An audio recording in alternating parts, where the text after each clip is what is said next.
Case 1. Nicholas Shaughnessy became the center of a carefully planned murder-for-hire case that showed how greed can turn family bonds into targets. In Austin, Texas, the crime was not driven by anger in the moment. It was driven by money, debt, and a desire to gain control of family wealth as quickly as possible. What unfolded inside the Shaughnessy home in 2018 would later be described in court as deliberate, planned, and avoidable. The victim was his father, Ted Shaughnessy, a respected Austin jeweler and the owner of Gallery Jewelers. In the early morning hours of March 2, 2018, Ted and his wife, Corey Shaughnessy, were inside their home when intruders forced their way in. This was not a random break-in. According to court records, the home security system had been remotely disabled shortly before the attack. Investigators later confirmed that the alarm was shut off using credentials linked to Nicholas Shaughnessy. Once inside the house, the situation quickly turned violent. Two shooters, identified as Johnny Roman Leon III and Ariane Smith, entered the home. Ted Shaughnessy was shot and killed during the attack. Corey Shaughnessy was also targeted, but she did not die. Armed with her own firearm, she returned fire. Her actions disrupted the attack and forced the shooters to retreat. Corey then hid in a closet and managed to survive. Her resistance saved her life and became a key detail in understanding that the plan was meant to eliminate both parents, not just one. As police began reconstructing the crime, early assumptions about robbery started to fall apart. Detectives examined phone records, text messages, financial stress, and digital evidence. What they found pointed inward, not outward. Messages showed that Nicholas Shaughnessy and his wife at the time, Jacqueline Alexa Edison, had discussed paying others to kill his parents. Prosecutors said the goal was financial gain, not revenge. The motive centered on inheritance. Investigators said Nicholas believed that by removing both parents, he would gain access to a large amount of money. That included life insurance policies, proceeds from the family home, and control of the jewelry business. Some early filings referenced a combined estimate as high as $8 million, which included multiple potential sources of wealth. Other records focused on confirmed life insurance policies worth several $million. While exact totals varied in reporting, the core motive did not. Money was the driving force. The investigation uncovered direct links between Nicholas Shaughnessy and the shooters. Both Leon and Smith later admitted their involvement. Evidence showed that the attack had been arranged ahead of time and that payment was expected. With this information, authorities arrested Nicholas Shaughnessy in May 2018. He was charged with criminal solicitation of capital murder, a charge that reflects responsibility for arranging the killing, even without pulling the trigger. Jacqueline Edison was also charged. Prosecutors argued that she participated in planning discussions and helped connect Nicholas to those who carried out the attack. Her role quickly became one of the most controversial aspects of the case. While the prosecution believed she was involved, her final legal outcome differed sharply from her husband's. As the case moved through the courts, prosecutors laid out a clear picture of preparation. They described how messages, planning conversations, financial pressure, and security system access fit together. The survival of Corey Shaughnessy strengthened the case by showing that the plan was incomplete, not abandoned. She was not spared. She survived because she fought back. In April 2021, Nicholas Shaughnessy pleaded guilty. By doing so, he admitted to hiring others to murder his father and to planning the killing of both parents. The plea avoided a trial but locked the facts into the public record. A judge later sentenced him to 35 years in prison. The sentence reflected the seriousness of arranging a murder-for-hire scheme motivated by inheritance. The shooters also faced justice. Both Johnny Roman Leon III and Ariane Smith entered guilty pleas and received long prison sentences for their roles in the killing. Their admissions confirmed that the attack was coordinated and paid for. Jacqueline Edison's case ended very differently. Through a plea deal, she received 10 years of probation and 120 days in jail. The outcome sparked anger and grief among members of the Shaughnessy family and drew public attention. Many questioned how one person received decades in prison while another avoided long-term incarceration. Court records show that her plea agreement reflected prosecutorial discretion and cooperation, but the result remained deeply painful for the surviving family. If you'd love to see more murder documentaries, please support my channel by liking this video and subscribing. Thank you very much. Case 2. Stephen Seddon lived with his parents in Sale, Greater Manchester, and long before the murders, money dominated his thoughts. He was unemployed, struggling with debt, and deeply afraid of losing financial security. His parents, Robert Bob Seddon and Patricia Seddon, owned their home outright and had savings that together were worth about £230,000. Evidence presented at trial showed that Stephen believed he was the sole beneficiary of their estate. What made the case even more disturbing was that his parents had already tried to help him. Before their deaths, they had given him £40,000 in cash and had bought a house for him in Seaham, County Durham, hoping to ease his financial pressure. It was not enough. Prosecutors would later argue that greed, not need, was driving him. The first known attempt on his parents' lives came months before the murders. In March 2012, Stephen Seddon drove his parents in a hired car along the Bridgewater Canal. Sitting in the back seat was Daniel, Stephen's disabled nephew. Without warning, the car plunged into the water. Robert and Patricia were trapped inside and came close to drowning. Members of the public rushed to help and pulled them from the canal just in time. At first, the incident was treated as a traffic accident. No charges were brought, but later investigations revealed something far darker. Police and prosecutors concluded that the crash was deliberate. They also believed that Daniel was an intended victim, meaning Seddon had already shown a willingness to kill not just his parents, but a vulnerable child as well. What makes the timeline even more chilling is what happened shortly before the murders. Just 24 hours before he was killed, Robert Seddon visited his GP and shared a frightening suspicion. He told the doctor that he believed his own son had tried to kill him and his wife in the canal crash. That concern was formally recorded. Robert did not have time to act on that fear.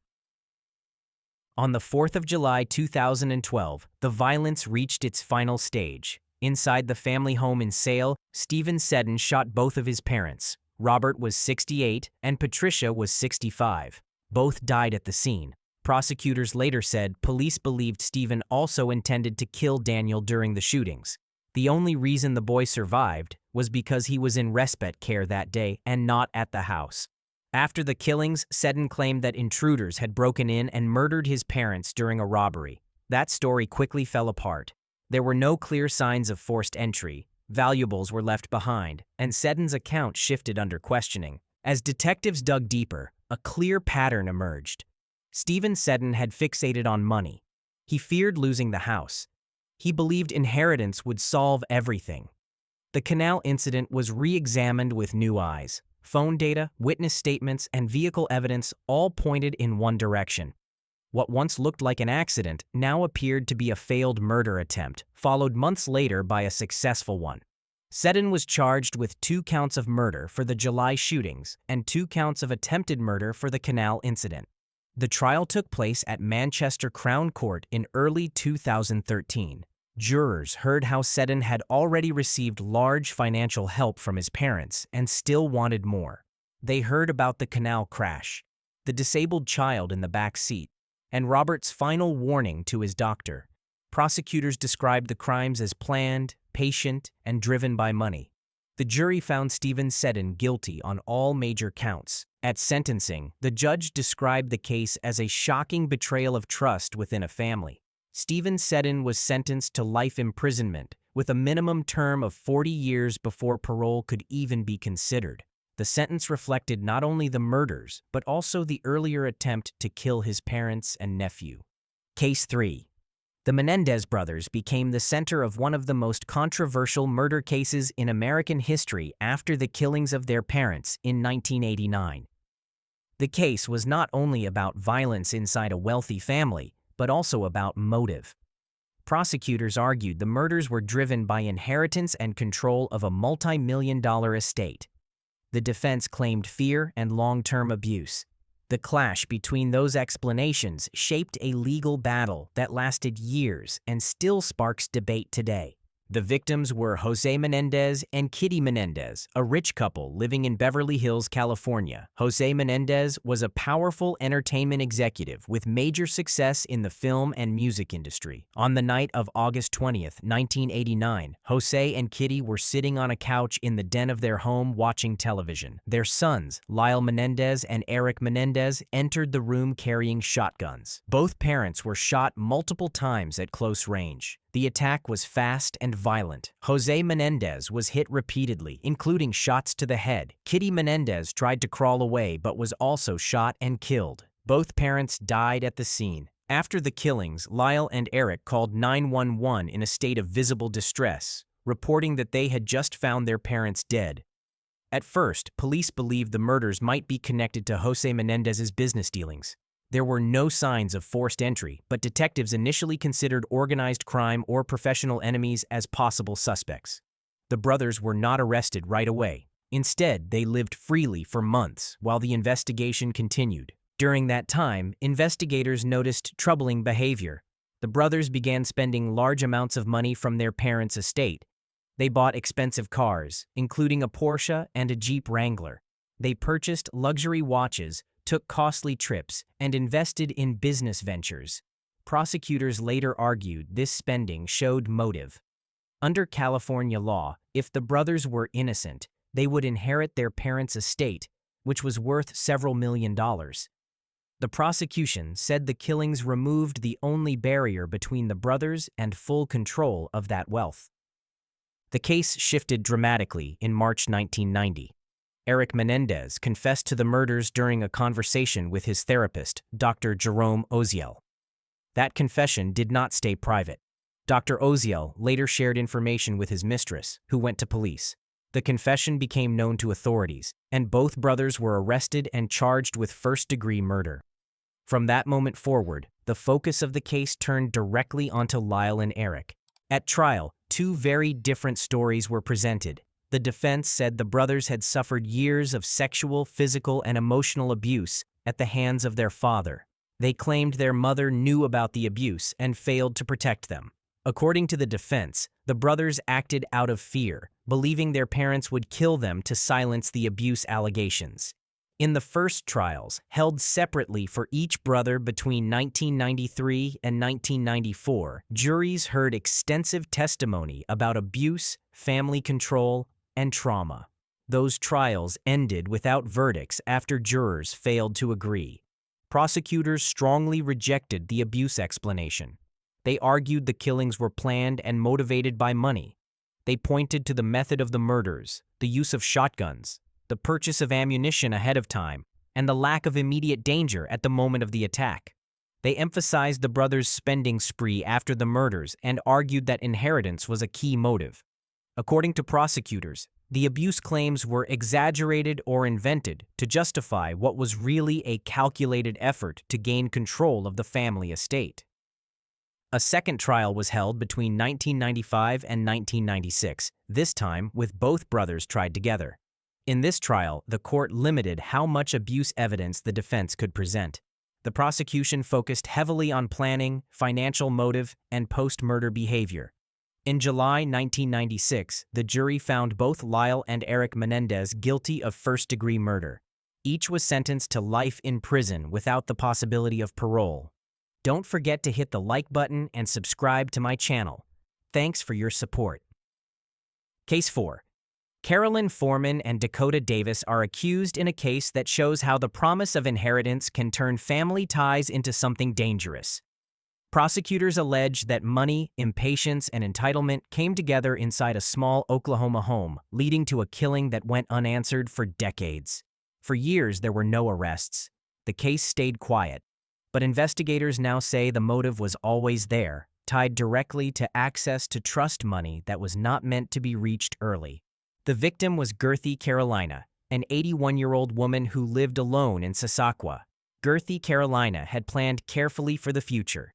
She set up a trust to protect her money and to control when it could be used. The rules were clear and firm. The funds were not available while she was alive. According to prosecutors, those limits became a source of frustration for relatives who expected to benefit. Court records state that Carolyn Foreman was Gerthy Carolina's niece, and Dakota Davis was her great-niece. Investigators allege that this close family connection placed both suspects near the trust and aware of how it worked. On August 11, 1997, Gerthy Carolina was found dead inside her home in Sasakwa. The discovery shocked the small community. Early investigators determined that she had been attacked, but the case faced serious limits. Evidence was scarce, and forensic tools available in the late 1990s could not answer every question. No arrests were made. As weeks passed, leads ran out. Over time, the investigation slowed and then stopped. Gerthy Carolina's death became a cold case, while her trust remained in place, exactly as she had arranged it. Years later, investigators would allege disturbing details about what happened inside that home. According to affidavits filed with the court, Dakota Davis is accused of throwing ammonia into Gerthy Carolina's face, blinding and disabling her. Prosecutors allege that Davis then attacked the elderly woman with an axe or a machete. Court documents further allege that Carolyn Foreman encouraged the attack rather than stopping it. These details were not publicly known for decades. They emerged only after the case was reopened and evidence was re-examined. For a long time, there were no public answers.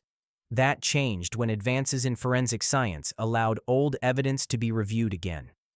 According to law enforcement officials, a DNA breakthrough in late 2023 gave investigators new traction. Material that could not be fully analyzed in the 1990s was tested using modern methods. Investigators said those results helped link people connected to Gerthy Carolina and her finances back to the crime scene. The case, once considered dormant, moved forward again. As detectives reviewed the new evidence, attention returned to Carolyn Foreman and Dakota Davis.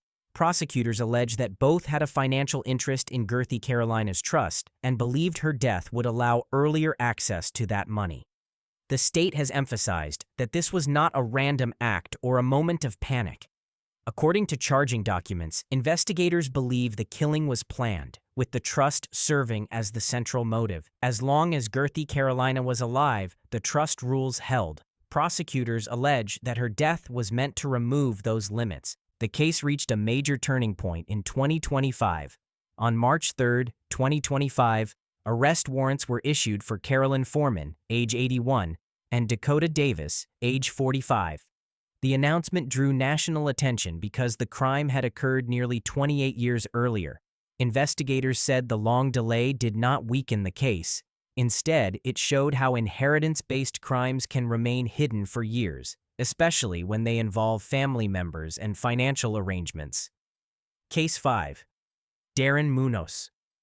On December 15, 2025, authorities allege that Munos played a central role in the killings of his father, Oscar Munos, and his stepmother, Dina Munos. Investigators say the motive was money, specifically Munos's belief that their deaths would allow him to gain access to an inheritance he thought was waiting for him. What followed was not a stopped plan or a failed attempt, but a crime that left two people dead. According to charging documents and reporting from national news outlets, the killings happened while Oscar and Dina Munos were asleep in their home. Prosecutors allege that Darren Munos arranged for the attack and recruited Julio Zamora, who was 18 years old at the time, to carry out the shootings. Both victims were shot in the head in their beds. Dina Munos died at the scene. Oscar Munos was transported to a hospital, where he later died from his injuries. By the time police were notified, the violence had already occurred, and there was no chance to save either victim. Authorities say Darren Munos himself called emergency services after the shootings. Investigators allege that he reported a burglary, suggesting an unknown intruder had broken into the home. That account quickly came under scrutiny. Officers responding to the scene reported that the physical evidence did not support a random break-in. There were no clear signs of forced entry, consistent with a burglary gone wrong. As detectives examined the scene and began questioning those involved, attention turned toward the son who had made the call. The investigation soon expanded beyond the home. Prosecutors say digital evidence became a key part of the case. Messages and communications, later referenced in court filings, allegedly showed discussions about arranging the killings in advance. According to investigators, these communications pointed to a financial motive.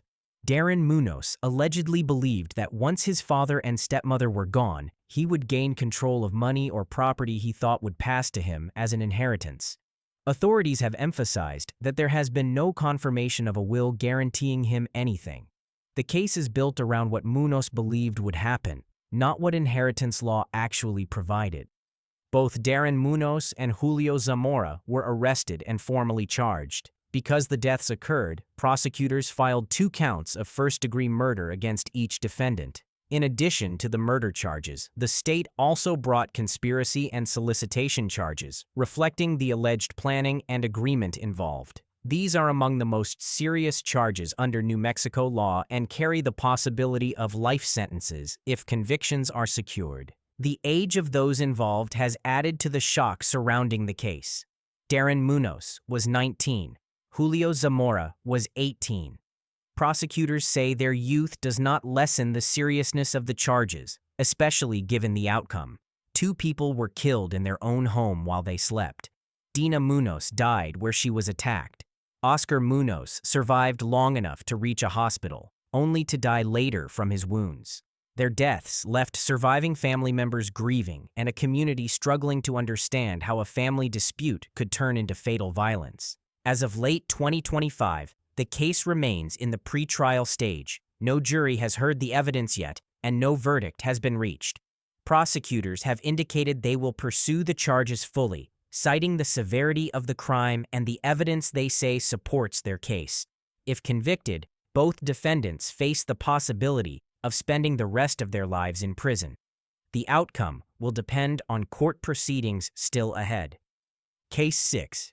Charles Albanese carried out one of the clearest examples of murders motivated by inheritance and financial gain in Illinois history. Between 1980 and 1981, Albanese poisoned members of his own family using arsenic, a substance capable of causing slow and confusing medical decline. His goal, proven in court, was money. Through these crimes, he sought to collect inheritance funds, life insurance payouts, pension benefits, and control over real estate. What unfolded behind closed doors in northern Illinois would later be reconstructed in detail by prosecutors and juries. Charles Albanese was under serious financial pressure in the years leading up to the poisonings. Court records showed mounting debt, child support obligations, and trouble meeting basic expenses. Prosecutors argued that these pressures shaped his thinking and pushed him toward viewing family members as financial obstacles rather than people. Instead of resolving his problems legally, Albanese began poisoning relatives who trusted him and allowed him close access to their food and drinks. Charles Albanese's first confirmed victim was his father, who fell ill with symptoms doctors initially struggled to explain. Arsenic poisoning often mimics common illness, delaying diagnosis. After his father's death, Albanese gained financially through inheritance-related benefits. Not long afterward, his mother-in-law, Marion Mueller, became sick in a similar way. She died after prolonged illness, and once again, Albanese positioned himself to benefit through insurance and pension-related assets connected to the family. Charles Albanese's third fatal victim was his grandmother-in-law, Mary Lambert. Like the others, she experienced a slow decline before dying. By this point, 3 relatives tied to Albanese through blood or marriage had died in a relatively short period, each death bringing him closer to money and property he otherwise would not have controlled. Prosecutors later showed that these deaths were not isolated tragedies, but part of a single plan driven by financial reward. Charles Albanese also had a 4th intended victim who survived. His brother, Michael Albanese Jr., was poisoned repeatedly, but did not die. Medical evidence showed that Michael survived several bouts of arsenic exposure, though he was left with permanent nerve damage. This survivor testimony became a powerful part of the case, showing that Albanese's actions were not accidental or limited to a single situation. Michael's survival helped investigators understand the pattern and reinforced the argument that the poisonings were deliberate. Charles Albanese's scheme began to collapse once toxicology results revealed arsenic in multiple victims. Investigators compared medical findings, timelines, and financial records. The same poison appeared again and again, and the same person benefited each time financially.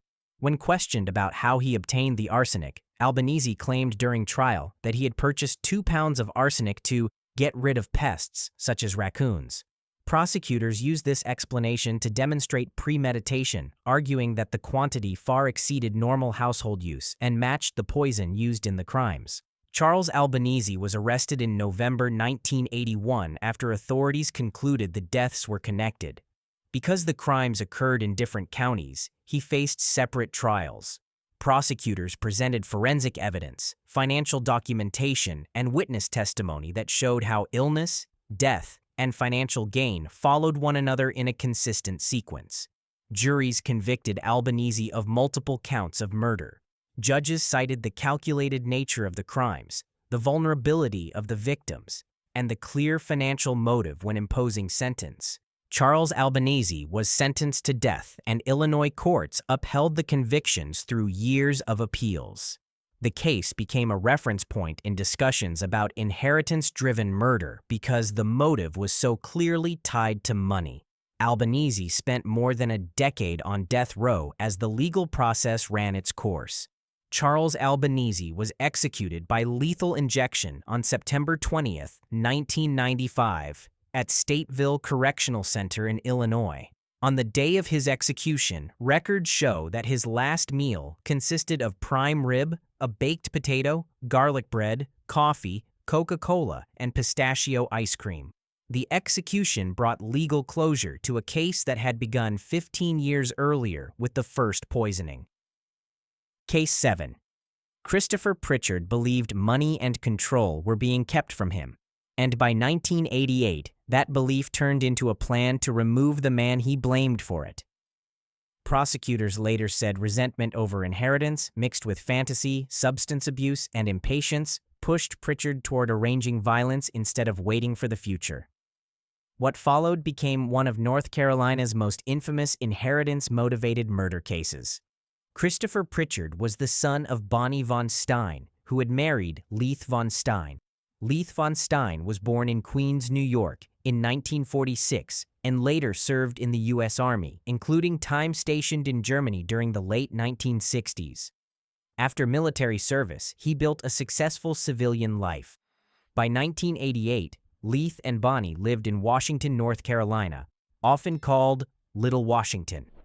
Christopher Pritchard and his circle, however, were based in Raleigh, where they lived and attended North Carolina State University. That physical distance did not reduce the tension inside the family. Court records showed that Pritchard believed his stepfather tightly controlled family finances and that he was being denied money he felt entitled to receive. Prosecutors said this belief hardened into planning. Rather than wait for inheritance or pursue legal options, Pritchard began looking for ways to force a change in his favor. Before the fatal attack, earlier plots failed. Prosecutors presented evidence that Pritchard tried to kill his parents by tampering with the fuse box, hoping to cause a deadly fire. When that did not work, he attempted to lace their food with sleeping pills, believing it would quietly end their lives. Both efforts failed. Instead of stopping, prosecutors said Pritchard escalated. During this period, witnesses testified that Pritchard and his friends were heavy users of drugs, including LSD and alcohol. Investigators described frequent intoxication and reckless behavior. Prosecutors argued that substance use weakened judgment and blurred reality. At the same time, the group spent long hours immersed in Dungeons & Dragons, a fantasy role-playing game built around imagined worlds, characters, and combat. When the case became public, the Dungeons & Dragons connection drew national attention. Prosecutors argued that constant role-playing helped desensitize the group to violence and encouraged them to treat real life as something that could be controlled like a game. Critics later challenged this idea, calling the connection overstated and noting that the game itself did not cause the crime. Even so, the mix of fantasy, drugs, and resentment became part of the broader explanation prosecutors used to show how planning turned into action. In the early morning hours of July 25, 1988, the plan reached its final stage. Christopher Pritchard stayed away from the house in Washington, North Carolina, to create an alibi. He recruited accomplices to carry out the attack while Leith and Bonnie von Stein slept. Intruders entered the home quietly. The violence that followed was sudden and targeted. Leith von Stein was stabbed repeatedly and beaten with blunt force. Bonnie von Stein was also attacked and seriously injured, but she survived. Leith von Stein was rushed to the hospital, where he later died from his wounds. At first, police believed the crime might be a home invasion. That theory collapsed quickly. Nothing of value was taken. Expensive items were left untouched. Investigators noted that the attackers appeared to know exactly where to go and who to target. The focus shifted from strangers to people with access and motive. One of the most painful elements of the case involved Bonnie von Stein's initial refusal to believe her son was involved. In the days after the attack, she defended Christopher. She hired a private investigator and an attorney to help him, convinced he could not have arranged the killing. Prosecutors later said this loyalty added emotional weight to the case. Over time, evidence became overwhelming. Witness testimony and statements showed that Pritchard had recruited accomplices, discussed timing, and directed the crime. Eventually, Bonnie learned the truth. Her own son had organized the attack that killed her husband. When the case went to trial, prosecutors focused on planning, intent, and motive tied to inheritance. They emphasized that although Pritchard did not personally carry out the stabbing, he was the organizer. The jury agreed. Christopher Pritchard was convicted of aiding and abetting second-degree murder and assault. He received a sentence of life in prison plus 20 years. The accomplices who physically carried out the attack were also convicted and received lengthy sentences. One accomplice, James Bart Upchurch, was originally sentenced to death. That sentence was later commuted to life in prison. Over time, the legal outcomes evolved. As of 2025, Christopher Pritchard was paroled on June 2, 2007. Another accomplice, Gerald Neil Henderson, was paroled on December 11, 2000. James Bart Upchurch first became eligible for parole in 2022 following the commutation of his sentence. Case 8. Jacob Hitchcock and Joshua Hitchcock are serving life sentences after a long-running inheritance dispute over land ended in the death of their father. Prosecutors said the brothers allowed resentment over property and control to grow until it turned into violence. While the legal consequences played out in 2025, the crime itself happened earlier. The killing occurred on March 31, 2023, marking the moment when a family argument over land crossed into irreversible tragedy. Their father, William Hitchcock Jr., known as Bill Hitchcock Jr., owned the land at the center of the dispute. Court records showed he retained full legal control of the property and had not transferred ownership in the way his sons wanted. Prosecutors said that decision became a constant source of conflict. The brothers believed the land should already belong to them. Under Tennessee law, however, the property remained their father's to manage, sell, or keep. That disagreement did not fade with time. It hardened. According to investigators, tensions had been building for years before the violence. Arguments over land boundaries, usage, and future ownership became more frequent. Prosecutors described the conflict as rooted in entitlement rather than fear. By March 31, 2023, the dispute reached its most dangerous point. During a confrontation tied directly to the inheritance disagreement, William Bill Hitchcock Jr. was shot and killed. Law enforcement responded to the scene and quickly focused on the people closest to him, his two sons. Jacob and Joshua Hitchcock were arrested and charged with first-degree murder. Investigators said the killing was intentional and directly connected to the land dispute. The family property became evidence. The home became a crime scene. What was once a question of inheritance moved fully into the criminal justice system. The case proceeded through a lengthy investigation and pretrial process before reaching court in May 2025. During the trial, Jurors heard detailed testimony about the long-standing land conflict and the events of March 31, 2023. Joshua Hitchcock admitted on the stand that he fired the fatal shot, but claimed he acted in self-defense. That admission removed any doubt about who pulled the trigger. The key question for jurors was whether the shooting was legally justified. Prosecutors forcefully challenged the self-defense claim. They argued the evidence did not show an immediate or unavoidable threat. According to the state, the confrontation grew out of anger and entitlement over property, not a sudden act of survival.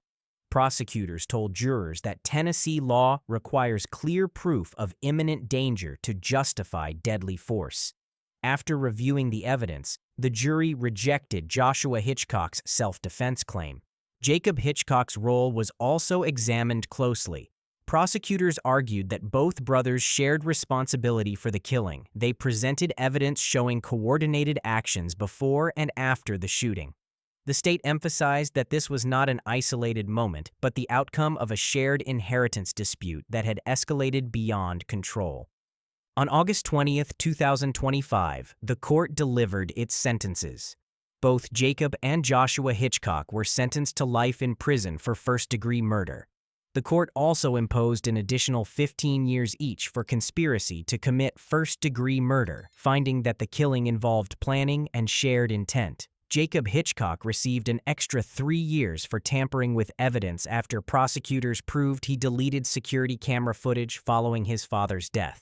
During sentencing, Judge Stacy Street noted that under Tennessee law, even life sentences allow for parole eligibility. The judge made clear that eligibility does not guarantee release and that any future parole decision would be made many years later by parole authorities, not the trial court. After sentencing, the case continued to evolve. Jacob Hitchcock filed a motion for a new trial, arguing that the state failed to prove his direct involvement in committing first-degree murder. His attorney, Gene Scott Jr., maintained that while the jury found shared responsibility, the evidence did not show Jacob personally carried out the killing. A status hearing on that motion was scheduled for December 19, 2025, again before Judge Street, but nothing has been put to the public as of today. Case 9. Stephen Colgrove became the focus of a Pennsylvania murder investigation after 3 members of his own family were killed inside their home on August 8, 2007. Prosecutors later told a jury that the killings were not driven by sudden rage, but by money. According to the state, Colgrove believed that life insurance payouts and inheritance benefits would only become available if his family members were dead. That belief, they argued, pushed him toward a decision that permanently destroyed his family and left behind one of the most damning collections of physical evidence seen in an inheritance-driven murder case. The killings happened inside the family residence, where 3 close relatives were found shot to death. Investigators quickly determined that a shotgun was used. The crime scene showed no signs of forced entry. Doors and windows were intact, and there was no evidence of a stranger breaking in. From the start, police believed the shooter was someone who already belonged inside the house. That fact immediately narrowed the scope of the investigation to family members. As detectives questioned Stephen Colgrove, they noticed something unusual. He had a bruise on his right shoulder. Investigators later testified that the injury was consistent with the kickback from firing a shotgun multiple times. This detail became critical. It was not a random mark. Firearms experts explained to the jury that repeated shotgun discharge can leave bruising in exactly that location, especially when the weapon is fired in quick succession. The injury placed Stephen physically closer to the act than any statement ever could. Forensic evidence soon strengthened the case. Police located a shotgun at Stephen Colgrove's residence. Inside the barrel, investigators found blood. Laboratory testing revealed that the blood was a DNA match for Stephen's brother, Michael, one of the victims. This discovery was devastating to the defense. Blood inside the barrel indicated the weapon had been fired at close range and had not been cleaned after use. It directly tied the gun to the killing of a family member. Further analysis deepened that connection. Spent shotgun shells recovered at the crime scene were examined and compared to the firearm found in Stephen's possession. Ballistics testing showed that the shells were a match to that shotgun. This eliminated the possibility of a different weapon or an outside shooter. The gun found with Stephen was the gun used in the murders. Prosecutors emphasized that this was not circumstantial speculation but physical proof grounded in forensic science. As police reconstructed the timeline, they also uncovered statements Stephen Colgrove had made before the murders. Several acquaintances later told investigators that Stephen said he was broke, but expected to be falling into some money very shortly. At the time, those words did not raise alarms. After the killings, they took on a chilling meaning. Prosecutors argued that the statement showed expectation and intent, not desperation. Stephen was not reacting to an emergency. He believed money was coming, and soon. Financial records became the final pillar of the state's case. Prosecutors showed that Stephen stood to benefit from life insurance policies connected to the victims. They also explained how inheritance and estate matters would change after the deaths. While exact amounts varied across accounts, the outcome was clear. Stephen's financial position would improve significantly. The state argued that the murders removed obstacles between him and money he believed was within reach. At trial, prosecutors wove these elements together carefully. They did not rely on a single piece of evidence. Instead, they presented a chain: access to the home, possession of the weapon, physical injury consistent with firing it, forensic DNA linking the gun to the victims, matching shell casings, and statements showing expectation of financial gain. Each element reinforced the others. The bruise alone might raise suspicion. The DNA alone might demand explanation. Together, they formed a case the jury could not ignore. The defense challenged the interpretation of the evidence, questioning timelines and intent, but prosecutors repeatedly returned to the physical facts: the shotgun, the blood inside the barrel, the matching shells, the shoulder injury, and the statement about money coming soon. They argued that these details showed planning, not coincidence. In January 2009, the jury reached its verdict. Stephen Colgrove was convicted of the triple homicide.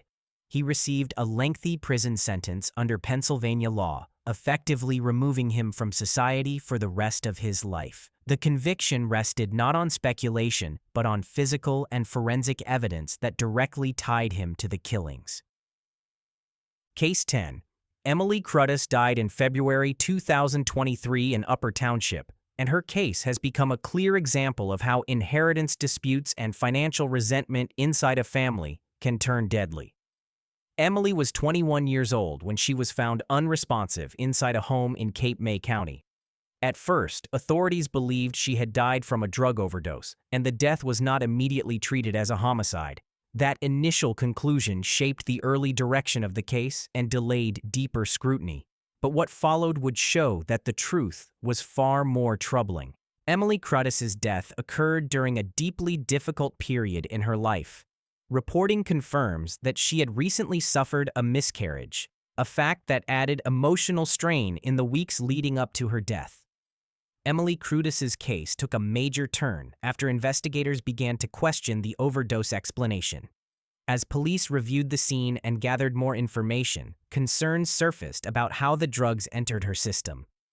By May 2023, the medical examiner changed the manner of death to undetermined. That change reopened the investigation and allowed detectives to look more closely at the people who were with Emily in her final hours. Over time, evidence suggested that her death may not have been self-inflicted at all. Emily Crudd was later alleged to have been killed by people closest to her.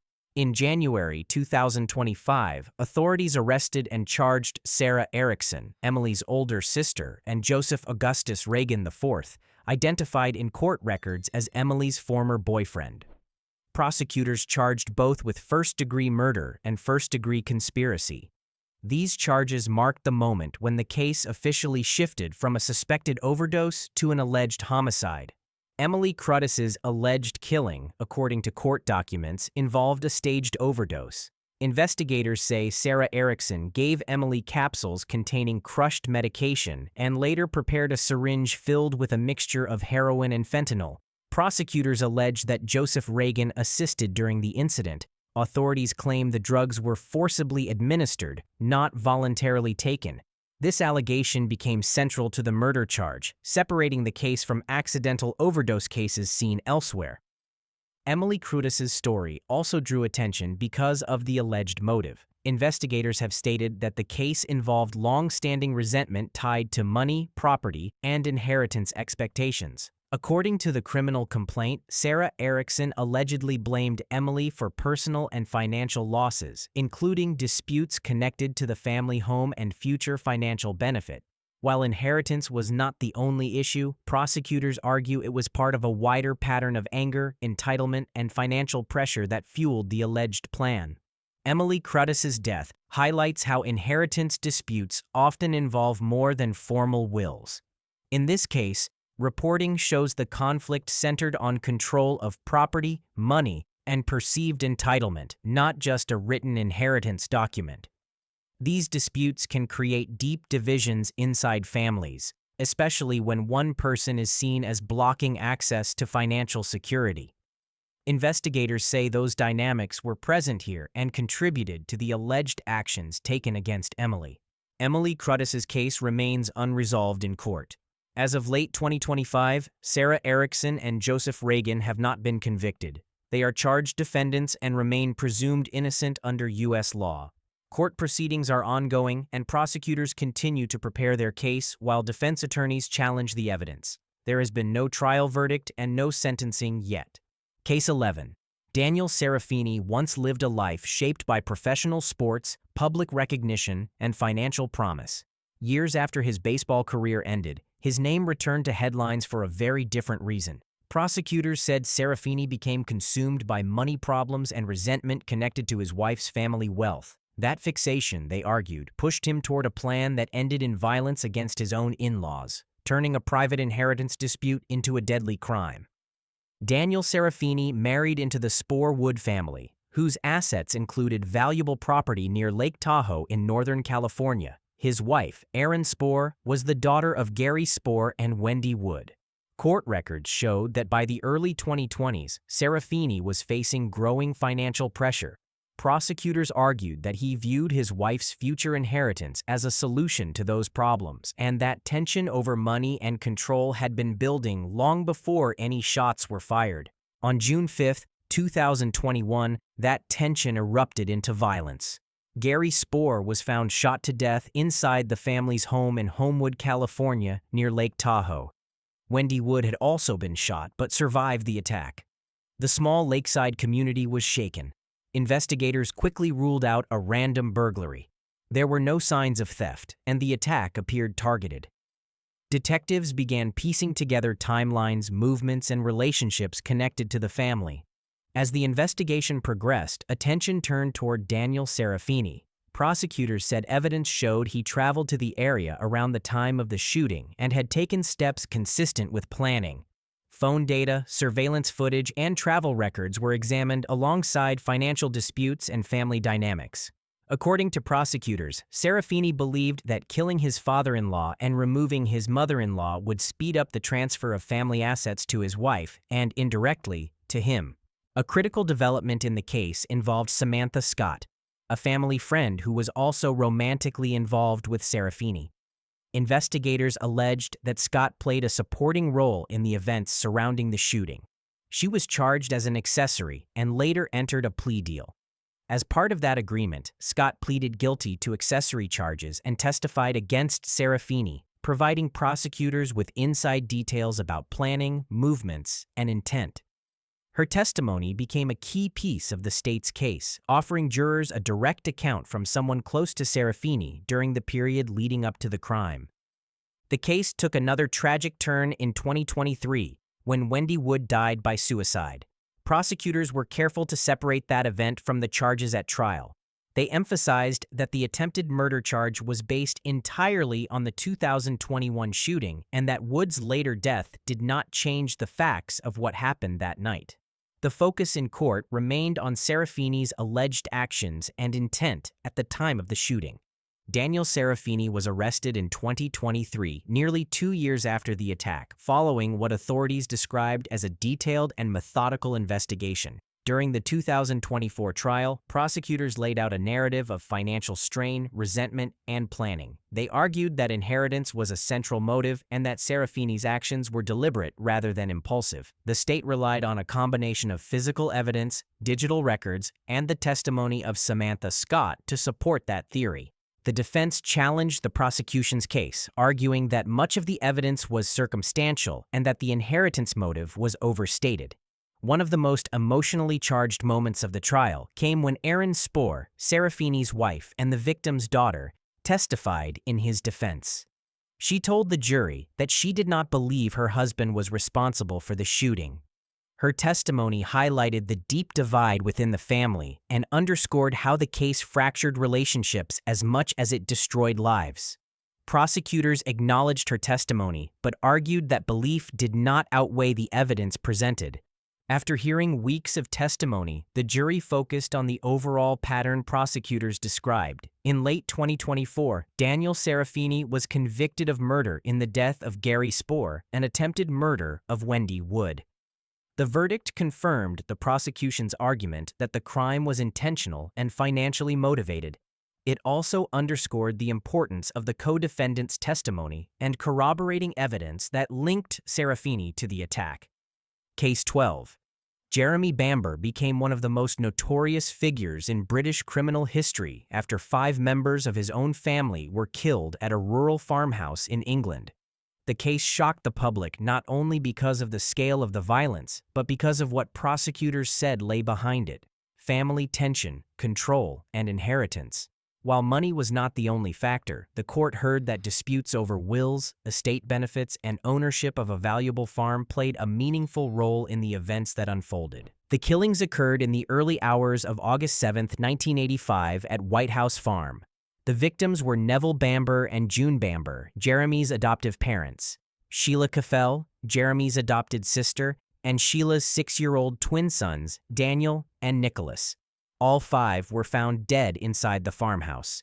Jeremy Bamber was not present at the property when the deaths occurred, which initially placed him outside suspicion. Early police conclusions described the tragedy as a murder followed by suicide, with Sheila blamed for killing her parents and children before taking her own life. That explanation soon began to fall apart. Investigators reviewing the scene found details that did not fit the original account. Questions were raised about the weapon, the positioning of the bodies, and whether Sheila could realistically have carried out the acts attributed to her. As doubts grew, police reopened the case and shifted focus toward Jeremy Bamber. The investigation uncovered deep family conflict, particularly around money, property, and the future of White House Farm. White House Farm was not just a home. It was a valuable agricultural estate owned by Neville and June Bamber. Control of the farm meant long-term financial security. Court evidence showed that Jeremy Bamber was struggling financially at the time and relied on his parents for support. At the same time, there were ongoing concerns about Sheila's mental health, which complicated discussions about inheritance. Prosecutors said there were fears within the family that if Sheila inherited the farm or gained control of the estate, Jeremy's access to money and property could be limited or removed altogether. Wills and inheritance arrangements became a central issue at trial. The court heard that Neville and June Bamber had considered how the estate should be handled, taking into account Sheila's condition and the future of the farm. Prosecutors argued that Jeremy Bamber believed his position was under threat. If changes were made to the wills or if Sheila became the primary beneficiary, Jeremy could lose what he expected to receive. The state did not claim inheritance was the only reason for the killings, but argued it was a powerful contributing factor that helped explain the motive. In 1986, Jeremy Bamber was charged with 5 counts of murder. The trial focused heavily on whether the scene had been staged to support a false murder-suicide narrative. Prosecutors presented evidence that the rifle had been manipulated after the killings and that the original explanation could not stand. They also introduced testimony about family arguments, financial strain, and the inheritance dispute surrounding the farm. In October 1986, the jury found Jeremy Bamber guilty on all counts. He was sentenced to life imprisonment. In later years, the courts imposed a whole life tariff, meaning he would never be released. The conviction carried a critical legal consequence tied directly to inheritance. Under English law, a person convicted of murder is barred from benefiting from their victim's estate. As a result, Jeremy Bamber could not inherit anything from his parents. The farm and remaining assets were passed to other relatives, and White House Farm was eventually sold. The very property prosecutors said helped motivate the crime was legally closed off to him forever. Over the decades that followed, Jeremy Bamber repeatedly maintained his innocence. He filed multiple appeals and applications for review, arguing that evidence had been misunderstood and that Sheila was responsible for the killings. Each major appeal was examined and rejected by the courts. Judges consistently ruled that the conviction was safe and that the evidence against him remained strong. Despite ongoing public debate, the legal position has not changed. Case 13. Richard Martin is the central figure in a British murder case that shows how anger over inheritance can turn into lethal violence. Prosecutors said Martin believed he had been unfairly pushed aside when his father made a will that excluded him. His brother, John Martin, was included. That difference mattered.